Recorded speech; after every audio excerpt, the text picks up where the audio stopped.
Matilah Abu Thalib dalam keadaan musyrik.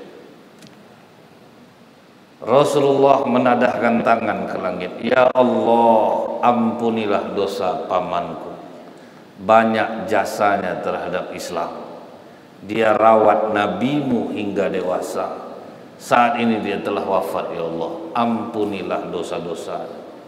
Marah Allah kepada Rasulullah. Tidak pantas bagi seorang nabi dan orang-orang beriman memohonkan ampun untuk orang musyrik sekalipun keluarganya sendiri. Jadi bagi Allah tidak ada istilah orang dalam, ya Pak. Oh, keponakannya Nabi ini segan kita. Nah. Kalau kita ya pakai perasaan. Allah tidak bersyahadat, tidak bisa, maupun banyak jasanya terhadap Islam.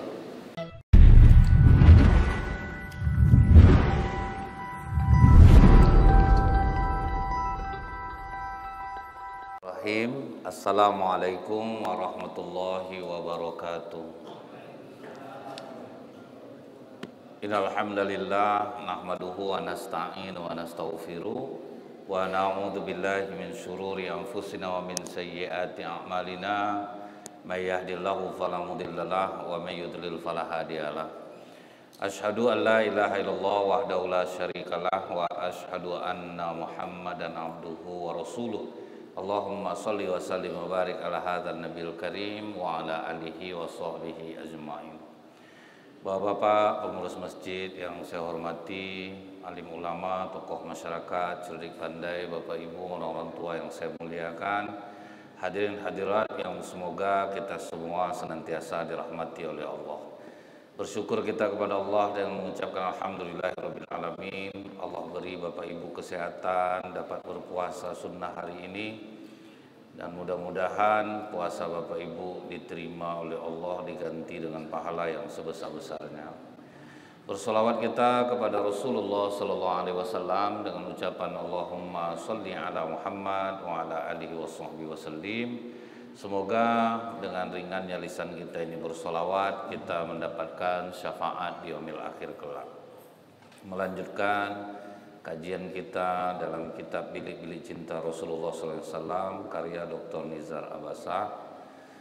Setelah putus asanya orang-orang Quraisy untuk membujuk Rasulullah menghentikan dakwah, maka diboikotlah umat Islam oleh orang Quraisy, terutama keluarga besar Rasulullah SAW.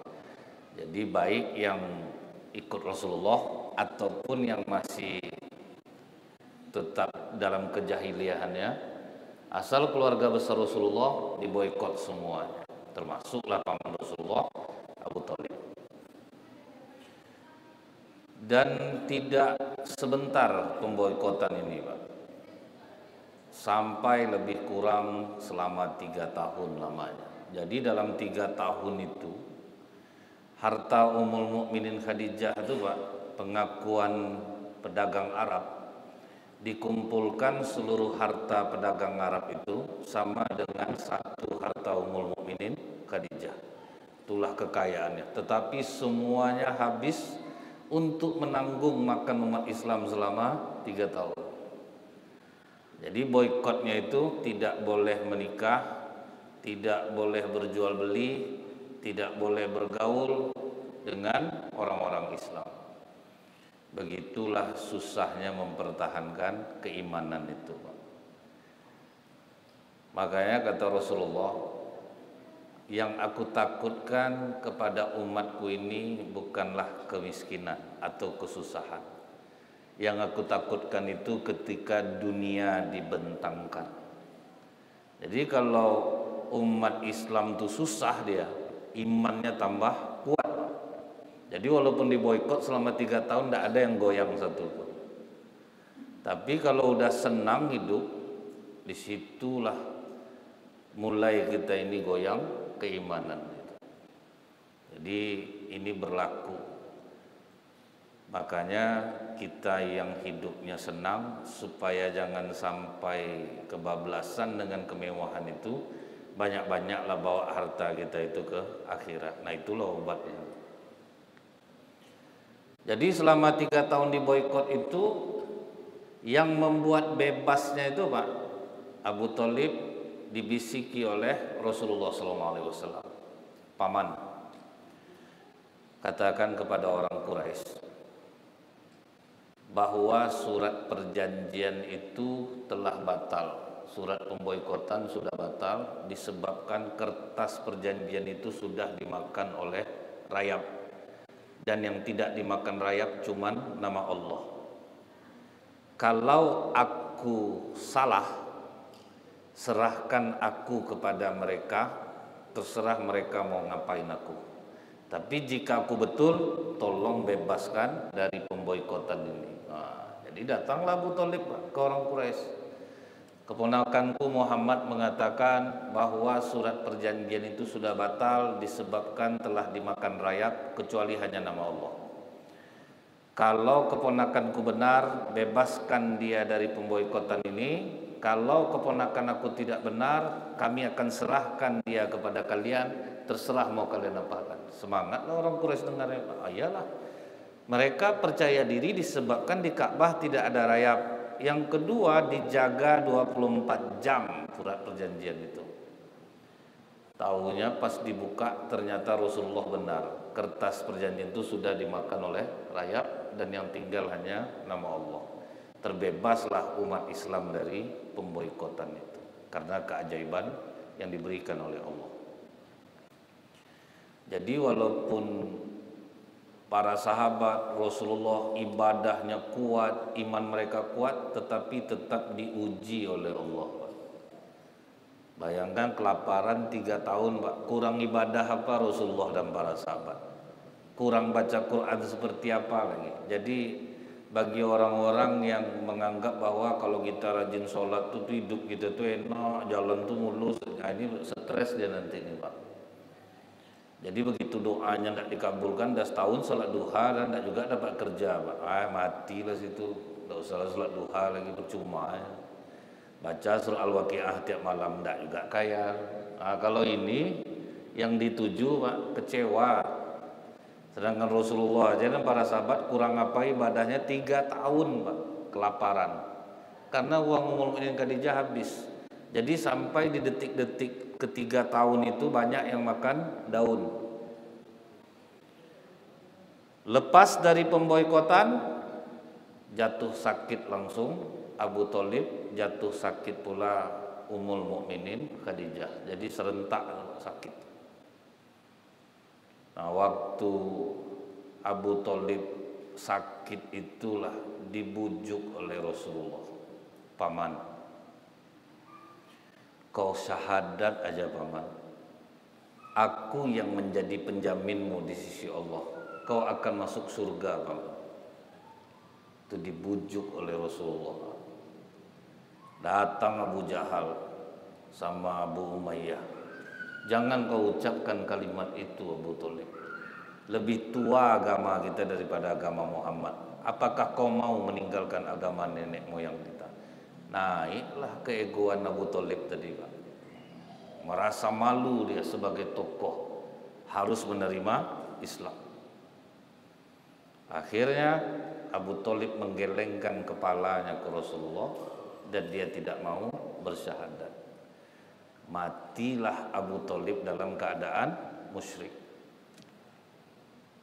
Rasulullah menadahkan tangan ke langit, ya Allah, ampunilah dosa pamanku. Banyak jasanya terhadap Islam. Dia rawat nabimu hingga dewasa. Saat ini dia telah wafat, ya Allah, ampunilah dosa-dosa. Marah Allah kepada Rasulullah. Tidak pantas bagi seorang nabi dan orang-orang beriman memohonkan ampun untuk orang musyrik sekalipun keluarganya sendiri. Jadi bagi Allah tidak ada istilah orang dalam ya Pak. Oh keponakannya nabi ini segan kita. Nah. Kalau kita ya pakai perasaan. Allah tidak bersyahadat, tidak bisa, maupun banyak jasanya terhadap Islam. Makanya itu yang disebut iman itu tidak bisa diwariskan, itulah maksudnya itu.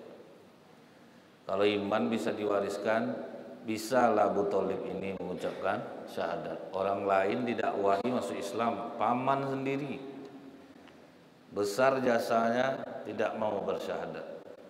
Itu yang membuat pukulan besar bagi Rasulullah SAW. Sampai kata Rasulullah, kalau bukan karena aku, pamanku ini diletakkan Allah di neraka yang paling bawah. Tapi karena aku, Allah meletakkannya di neraka yang paling ringan. Bertanyalah sahabat, macam mana neraka yang paling ringan itu ya Rasulullah? Dipasangkan sendal di kaki, mendidih otak di kepala. Itulah yang paling ringan. Jadi ketika orang pakai perasaan, Pak, di komennya lah ceramah saya nih, ini ustadz sesat nih, paman Rasulullah di neraka lah, kata itu yang pakai perasaan tuh. Dia pakai perasaan, masa paman Rasulullah masuk neraka? Jangankan itu lagi, Nabi Ibrahim alaihissalam, bapaknya pembuat patung, sudah didakwahi oleh Nabi Ibrahim, tidak mau ikut. Di akhirat didoakan Nabi Ibrahim lah ayahnya, ya Allah, jangan hinakan aku pada hari ini, dekatkanlah ayahku kepadaku. Kata Allah, surgaku hanya untuk orang yang beriman kepada aku Ibrahim. Dah ditolak, tidak ada. Terus Rasulullah sendiri katanya kan ayahnya masuk di neraka. Jadi itu ketika Rasulullah ceramah, adalah kata Rasulullah, saat ini pintu-pintu langit dibuka untukku. Siapa yang mau bertanya, tanyalah kepadaku. Datang seorang menunjuk tangan, ya Rasulullah, ayahku mati dalam keadaan jahiliyah. Engkau mengatakan doa anak tidak terdinding ke orang tua. Setiap waktu sholat aku doakan ayahku. Di manakah posisi ayahku sekarang? Kata Rasulullah, ayahmu di neraka. Nangis anak muda ini. Mau jalan dia keluar, dipanggil oleh Rasulullah. Jangan kau sedih, karena ayahmu dan ayahku sama-sama di neraka. Maksud ayahku itu siapa, Pak? Abu Thalib. Karena kan Rasulullah besarnya dengan Abu Thalib. Ayah Rasulullah wafat sebelum jauh, Pak. Jadi ayahku di sini maksudnya itu adalah Abu Thalib. Jadi singkirkan dulu perasaan kita. Kok bisa Abu Thalib banyak jasanya masuk neraka? Singkirkan perasaan kita dulu. Begitulah Allah fairnya. Jadi itu udah sedih hati Rasulullah, Pak. Sedih betul, terpukul betul. Beberapa hari belum habis kesedihan Rasulullah wafatnya paman Abu Thalib, beberapa hari kemudian Ummul Mukminin Khadijah tambah parah sakitnya. Ummul Mukminin Khadijah itu, Pak, dalam kitab ini dia punya kebiasaan, setiap kali Rasulullah pulang berdakwah itu dia berdiri menyambutnya. Jadi selalu seperti itu, berdiri menyambutnya. Tapi di hari akhir Ummul Mukminin Khadijah itu hidup, dia sudah tidak sanggup lagi berdiri.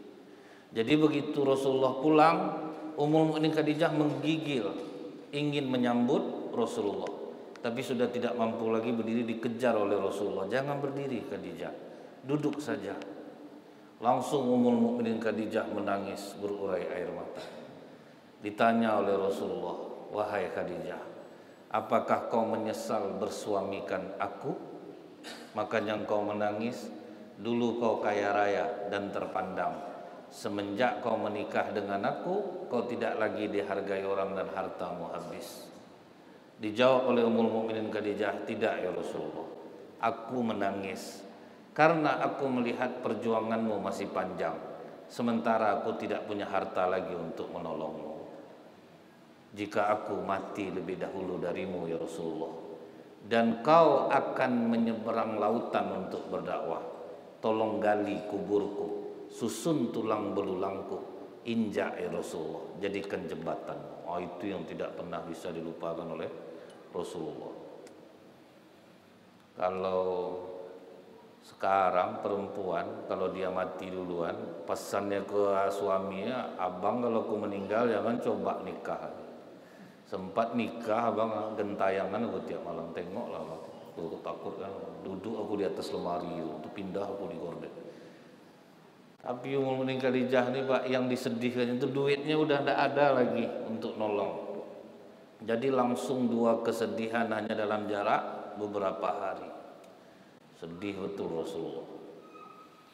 Nah, semenjak meninggal Abu Thalib, meninggal Ummul Mukminin Khadijah, mulailah semakin menjadi orang kafir terhadap Rasulullah. Tidak ada lagi yang disegan, Pak. Tidak ada lagi yang tambah dihargai oleh mereka. Makanya Rasulullah mengambil langkah berangkat ke Taif, coba cari lahan dakwah baru yang bisa menerimanya. Diajaknya Zaid bin Harithah, anak angkat beliau. Berangkat ke Taif selama 4 hari perjalanan, jalan kaki tanpa memakai kendaraan supaya tidak terbaca perjalanan Rasulullah. Jadi hijrah itu bukan ke Madinah saja. Yang pertama ke Habasyah, kemudian ke Taif. Jadi waktu jalan ke Taif itu Pak, dengan berjalan kaki, jadi tidak ada yang tahu perjalanan karena tidak ada jejak, habis jejak itu. Sampai di Taif itu Rasulullah begitu besar pengharapannya, karena Rasulullah sebelumnya yakin rasanya kalau di Taif itu mereka akan mau menerima dakwah Rasulullah. Jadi harapan itu ada Pak, tapi memang terbukti Rasulullah itu pun tidak tahu sesuatu yang akan terjadi, yang akan datang, kecuali apa-apa yang sudah diberitahukan oleh Allah. Sampai di Taif, Rasulullah mulailah berdakwah di pasar, orang per orang. 15 hari Rasulullah di Taif nihil, tidak ada pengikut. Jadi memang nih Pak ya, dakwah Rasulullah itulah yang disalin oleh jamaah tabligh per satu-satu, ngajak orang. 15 hari tidak ada pengikut, berpikir Rasulullah lagi. Jadi inilah Pak ya, orang yang berpikir itu makanya lebih mulia daripada orang yang bisa mengingat.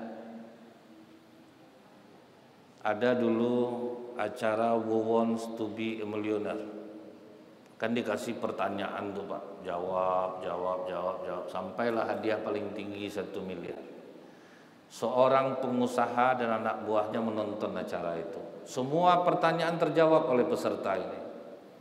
Ditanya oleh karyawannya, Pak, ini orang cerdas Pak, kalau Bapak pekerjakan di perusahaan Bapak, kira-kira berapa Bapak gaji orang seperti ini?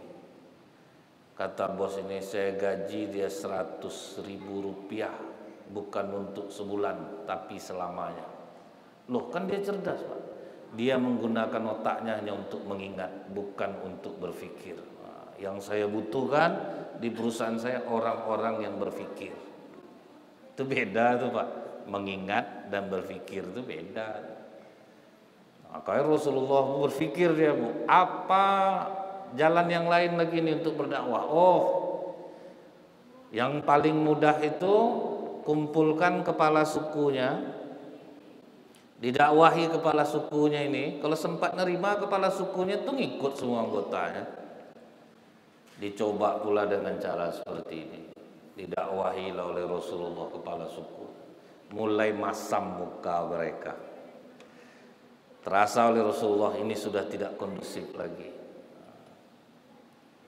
Karena sudah tidak kondusif, Rasulullah mengubah strategi. Oke lah tuan-tuan, kalau memang tuan-tuan tidak menerima apa yang saya sampaikan, saya minta izin aja untuk tinggal di Taif ini beberapa lama, karena orang-orang Quraisy memburu saya. Enggak bisa Muhammad, kami tidak ada ngundang kau ke sini. Terus kau sakiti hati kami, itu kau tinggallah di sini. Ayah minta maaf, kami tidak bisa. Kalau gitu tuan-tuan izinkan saya keluar dari sini. Itu pun tidak bisa lah semudah itu Muhammad. Kau udah menyakiti kami kau di sini nih. Akhirnya apa? Dikumpulkan dari mulai anak-anak sampai orang besar, pegang batu satu-satu. Kemudian mereka susun 2 baris. Sepanjang Rasulullah berjalan itu semua melempar batu. Itu dikata Zaid bin Harisah melindungi Rasulullah, pecah-pecah batu itu di kepala Rasulullah, berdarah-darah, tumit pecah, akhirnya berlari dari Rasulullah.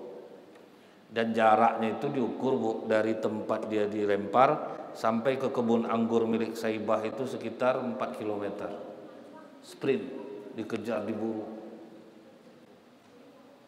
Tidak ada ilmu kebal Rasulullah coba. Itu maka saya salut kalau ada orang zikir-zikir dia kebal badannya. Itu mau kita berguru, Pak. Lebih lah dari Rasulullah kayak gitu. Walaupun pakai inilah, Pak. Oh, tapi perguruan ini bagus, Ustaz. Syarat untuk mendapatkan ilmu kebal itu tidak boleh melawan dengan orang tua, tidak boleh meninggalkan sholat, tidak boleh minum minuman keras. Memang bentuknya bagus, Pak.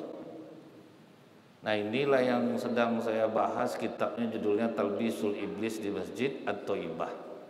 Bagaimana iblis menyampaikan keburukan tapi melalui jalan seolah-olah benar.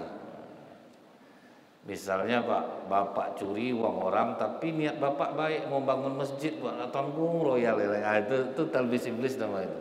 Duit saya kan untuk bangun masjid. Nipu orang dagang, saya nih duit untuk bangun masjid juga, Ustaz. Jadi ngolah orang itu biasa, kan untuk saya. Kan inilah, Pak, ya. Itu namanya talbis iblis. Jadi Rasulullah SAW dilempar ternyata luka, Pak, berdarah-darah Rasulullah. Padahal Habibullah itu tetap diperlakukan Allah seperti manusia biasa. Sementara kami sekarang ini ceramah, tidak suka orang, paling orang diam, Pak. Tidak akan ada yang melempar batu. Sudah itu pulang ceramah dapat amplop lagi, tak ada pahala, tanda lagi ini, Pak. Macam itu Rasulullah buat dilempar pakai batu. Saya ingat dulu dinasehati saya, Pak. Inilah yang diingatkan Ustadz tuh ke saya. Rasulullah dulu berdakwah, jangankan duit lagi, duit beliau yang habis dilemparlah sama orang pakai batu. Kita sekarang pandailah mengeluh-ngeluh. Wah, masuk hati saya. Jadi beberapa bulan kemudian ada masjid telepon saya, bisa carikan Ustadz untuk Idul Adha, Ustadz. Masjid kami belum dapat. Ingatlah saya Ustadz yang menasihati saya tuh. Saya telepon beliau, Ustadz, bisa isi Idul Adha, Ustadz, orang tuh belum dapat lagi. Berapa amplopnya? Kata. Saya balikkan lah, Pak. Ingat tak dulu Rasulullah Sallallahu Alaihi Wasallam. Jadi kadang kami ini cakap pandai, Pak. Jadi kalau kita mengingat itu, Pak, belum apa-apalah dakwah sekarang ini lagi. Berapa betul lah cobaan baru. Terasa ringan betul lah saya, Pak. Rasa tidak ada apa-apanya. Sampai di kebun anggur milik Saibah, pingsan Rasulullah. Pingsan Rasulullah SAW. Malaikat penjaga Jabal Taif langsung menghadap Rasulullah. Ya Rasulullah, Allah telah mengizinkan kami di bawah kendalimu saat ini. Itulah hiburan Rasulullah. Inilah makna inna ma'al usri yusra itu, Pak. Setiap kesulitan diusahakan keluar, ada jalan, bukan berarti namanya sulit itu nanti mudah juga. Enggak, diusahakan keluar dari kesulitan itu, baru Allah kasih kemudahan. Orang banyak salah memaknai ini, Pak. Ya, nama kita sulit kan ada dalam Al-Quran, nanti udah sulit ini baru mudah. Maksudnya itu diusahakan dulu, dimaksimalkan usaha sampai Rasulullah pingsan, baru dikasih Allah kemudahan, hiburan, Pak. Kata malaikat ini, kau perintahkan kami, ya Rasulullah, kami angkat Jabal Taif ini, kami timpakan kepada masyarakat Taif ini. Kata itu aja udah terhibur hati Rasulullah, Pak. Tidak usah, kata Rasulullah. Dapat hiburan itu, tawaran itu aja kan udah senang hati, Pak. Tidak usah. Justru aku berharap dari sulbi-sulbi mereka lahir orang-orang yang bertakwa kepada Allah. Jadi dapat penghibur saja udahlah. Walaupun tidak akan Rasulullah mau malaikat ini untuk mengangkatnya. Sempat bapak ditawari kira-kira gimana tuh, Pak? Udah kena tampar, kena tinju, kena pukul. Datang orang nawar itu, siapa ngapain bapak, Pak? Biarlah kami ajar dia. Kalau mati kan dia siram pakai raki kalau perlu, Pak. Saya baik-baik ngomong, dilempar saya pakai batu. Itu susah itu. Makanya Rasulullah itu cuma satu teladan bagi kita, sekalipun kita tidak akan mampu meniru beliau. Abu Bakar Siddiq aja ngakui, Pak, waktu diangkat jadi khalifah, apa pidato Abu Bakar Siddiq? Aku memang dekat dengan Rasulullah, tapi jangan kalian sangka aku bisa meniru Rasulullah. Rasulullah itu malaikat selalu bersamanya dan dia dijaga oleh wahyu, sementara iblis bersamaku. Jadi kalau ada orang bilang itu harus kita tiru, Abu Bakar sendiri ngakui tidak akan bisa. Ada diakui oleh Abu Bakar Siddiq tidak akan mampu. Jadi Rasulullah itu cuma satu, kita bangga dengan beliau, bisa jadikan teladan. Kita sendiri pun kadang tak sanggup, Pak. Salah satu contoh nih, Pak, ya. Rasulullah itu kalau lapar paling duluan, kalau kenyang paling terakhir. Jadi kalau makan, suruh sahabat makan dulu semua, baru beliau. Saya praktekkan ini, Pak, gagal, Pak. Saya ceramah di area duta, ingatlah saya riwayat ini. Pas suruh makan, saya suruh karyawannya makan semuanya, makan. Betul-betul tak tinggalin sedikit pun, Pak. Tinggal bawang bombay aja lagi, 2 biji terapung-apung di piring itu. Lama saya temenung di jalan, Pak. Jadi kita ya gagal.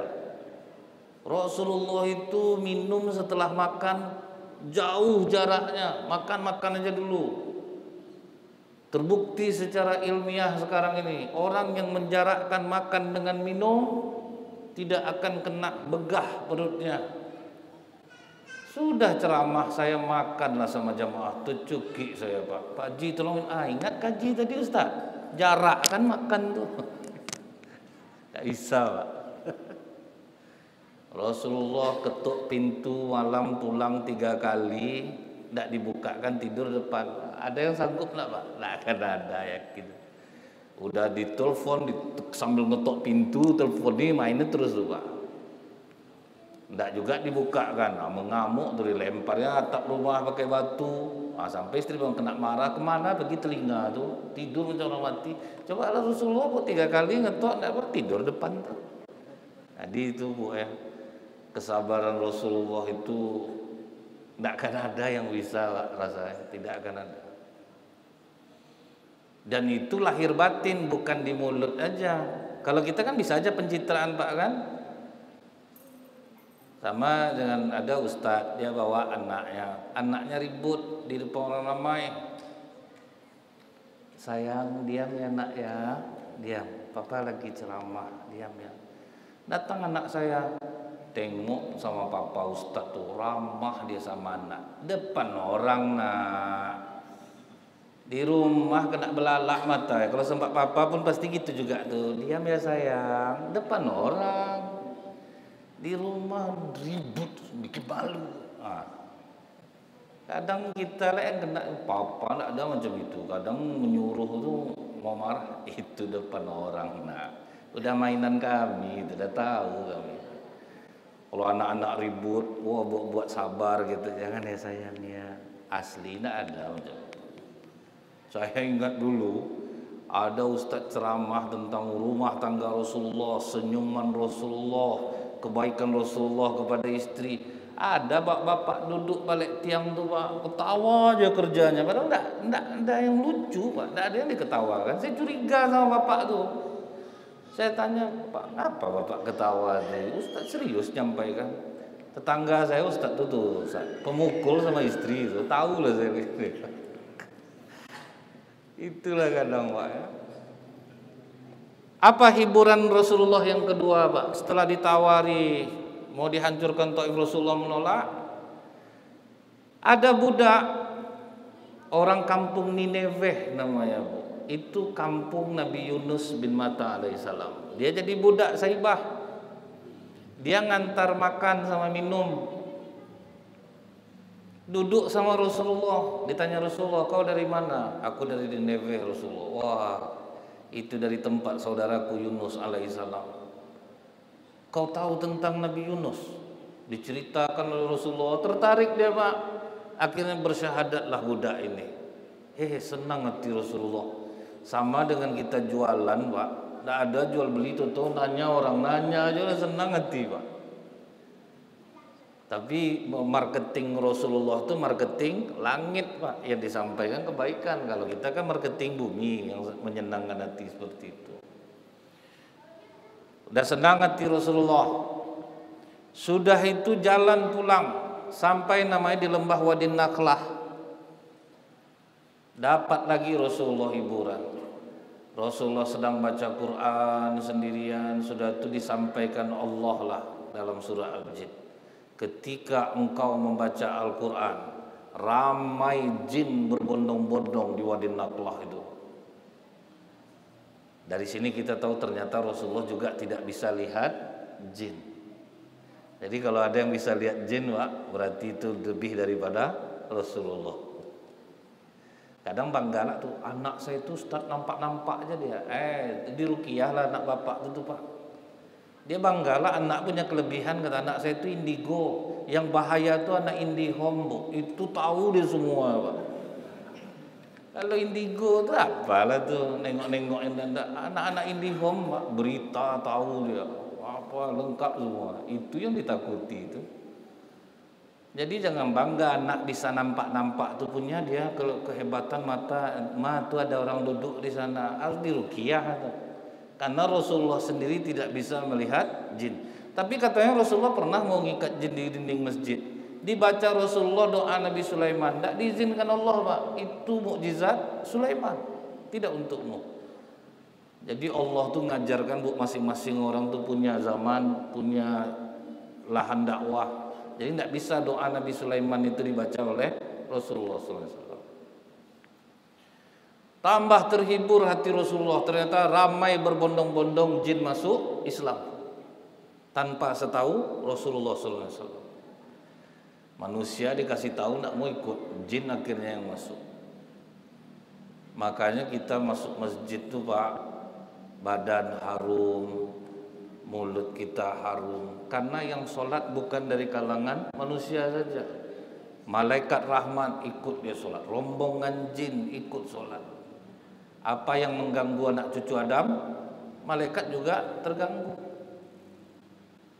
Ini kadang napas tak bobo apa-apa, Bu Adia dilapaskannya pula baca itu. Kamu layang tuh, Pak. Kadang napas kita sepanjang Al-Fatihah dibuat menyiksa. Pas kita ngirup dia pas mengeluarkan itu kan. Kaos kaki basah tuh, Pak, yang direndam 3 hari pakai rinso lama tuh. Enggak busuk itu, Pak. Jadi mulut harus harum, badan harus harum, apalagi di ruangan AC. Ini untung kita orang ngaji semua, Pak. Tidak ada yang berbau, mulut tidak ada bau. Kalau ada agak bau, jangan besar-besar betul bukanya, sikit-sikit aja. Ini kadang ragu kita, apalagi yang pakai suara. Awak udah sampai walad dolin ngulang balik jadi gara-gara ayat dia, Pak. Kita udah sampai walad dolin, ada dibunyikannya. Bismillahirrahmanirrahim. Ngulang kita balik dibuat sibuk. Atau udah sampai tadi, Pak. Jadi itulah kadang macam-macam lah Pak Adi, Pak, ya, kalau dalam masjid ini. Apalagi hiburan dikasih Allah dengan kesusahan Rasulullah tuh. Kan Rasulullah tidak bisa masuk ke Mekah lagi, Pak. Tidak bisa masuk ke Mekah lagi. Siapa yang menjamin Rasulullah masuk ke Mekah? Namanya Mut'im bin Adi. Tidak orang Islam, tapi sangat sayang dan kagum dengan Rasulullah SAW. Dia tidak Islam. Dia itulah yang menjemput Rasulullah sama anak-anaknya. Ya Rasulullah, aku yang menjaminmu masuk ke Mekah. Dia tetap tidak mau masuk Islam, Pak. Tapi dia sayang sama Rasulullah. Jadi disinilah kita tahu, ya, Pak, ya, berkawan dengan orang berakhlak. Jadi bukan harus seagama. Rasulullah sangat kagum dengan Mut'im bin Adi ini. Sampai kata Rasulullah masalah tawanan perang Badar, kalaulah Mut'im bin Adi memohon kepadaku untuk melepaskan tawanan ini, aku lepaskan karena hormatku kepada Mut'im bin Adi. Dia itulah yang mengawal. Karena kalau dijamin oleh orang Mekah, orang kafir tidak bisa ganggu lagi, Pak, karena ada penjaminnya. Pas haji tahun itu datanglah 12 orang dari Madinah. Jadi di Taif tidak dapat, akhirnya Allah yang mengantarkan orang untuk membujuk Rasulullah hijrah ke Madinah. Ke Taif tidak diterima, ini orang yang datang meminta. Pergilah tempat kami ya Rasulullah, tempat kami aman, kami akan menyambutmu ya Rasulullah. Disitulah terjadi baiat Aqabah yang pertama.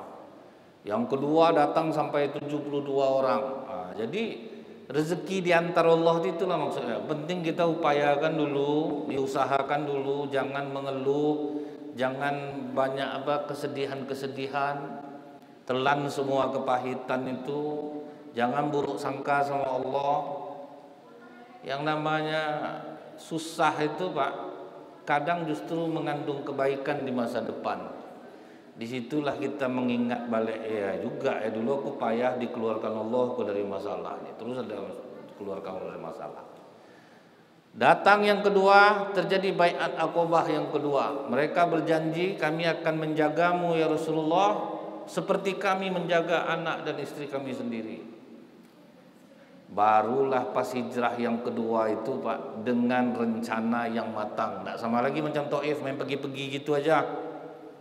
Jadi ada yang Rasulullah direvisinya caranya Pak. Baru dibuat. Yang pertama kali yang mendakwahi orang Madinah namanya Mus'ab bin Umair. Dipilih Rasulullah Pak, anak laki-laki umur 17 tahun. Dia itu anak bangsawan Mekah, tutur kata terjaga, wajah ganteng. Diutus Rasulullah dia sendirian pergi ke Madinah. Baru pakai strategi Rasulullah lagi. Suruh Mus'ab bin Umair, orang-orang yang bertutur kata bagus, pandai dia bicara. Padahal udah mau ditombak orang Madinah tuh Pak, Mus'ab bin Umair. Tenang dia. Duduk aja dulu Tuan. Kalau misalnya tidak senang Tuan nanti saya berhenti. Tapi boleh Tuan dengarkan. Akhirnya dengar orang Pak. Karena dia lembut, tidak panik. Memang dipilih betul oleh Rasulullah. Akhirnya karena sudah mulai kuat Islam di Madinah berkat dakwah Mus'ab bin Umair, barulah dirancang Rasulullah mau hijrah ke Madinah itu.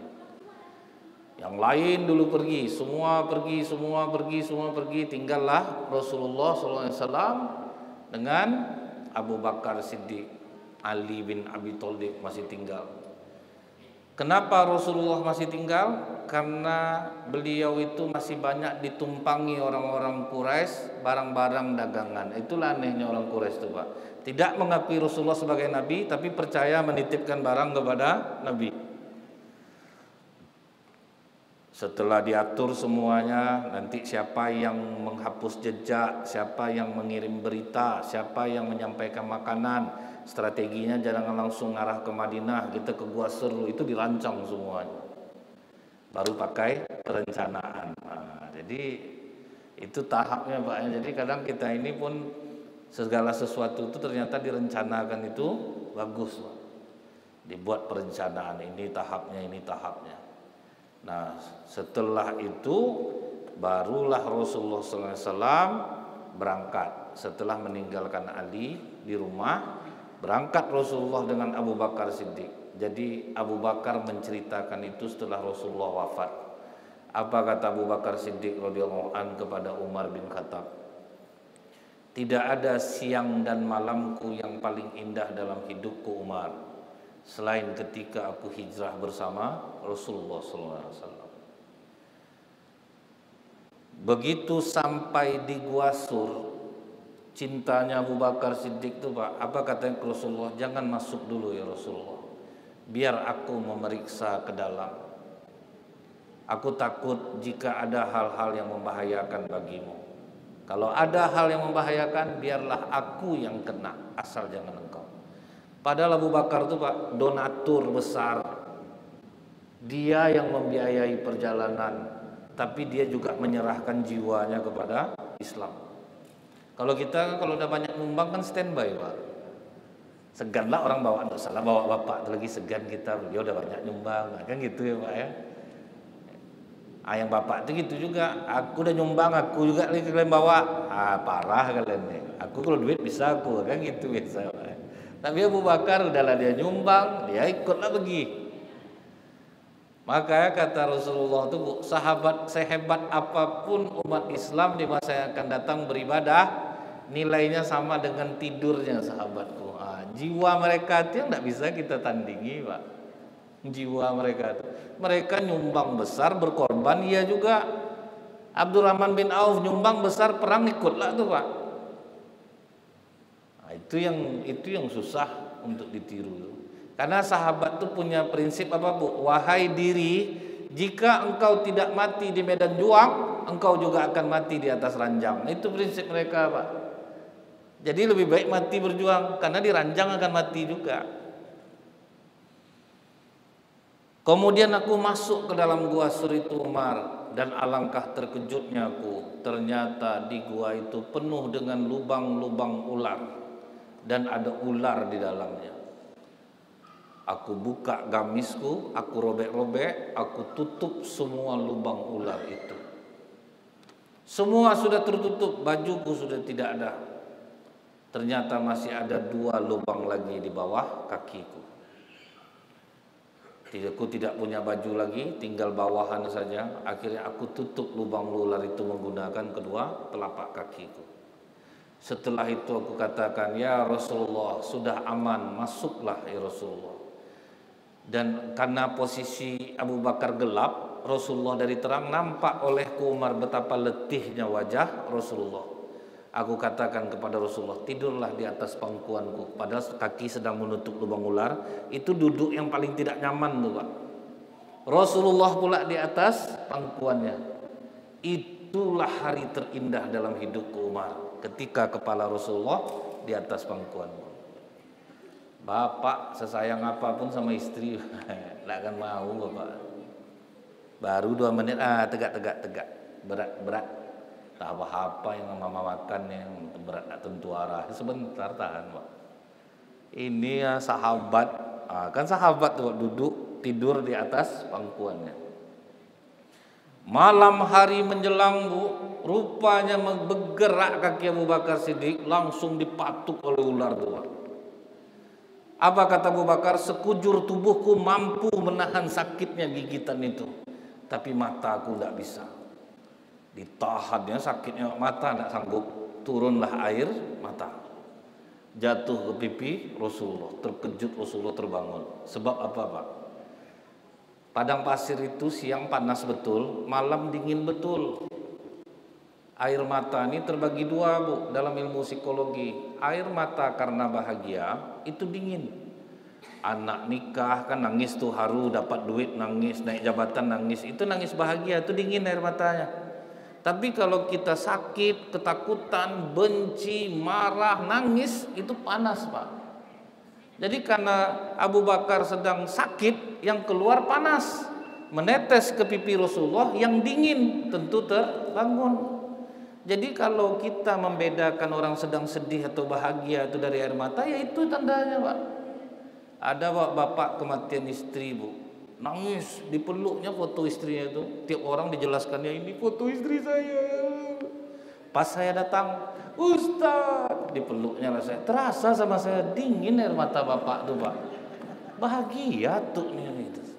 Ternyata tidak meleset dugaan saya, Bu. Beberapa bulan setelah itu nikah bapak tuh, Pak. Jadi itu aja tandanya, Pak, ya. Insya Allah akan kita sambung kembali. Subhanakallahumma bihamdika asyhadu an la ilaha illa anta astaghfiruka wa atubu ilaik. Assalamualaikum warahmatullahi wabarakatuh.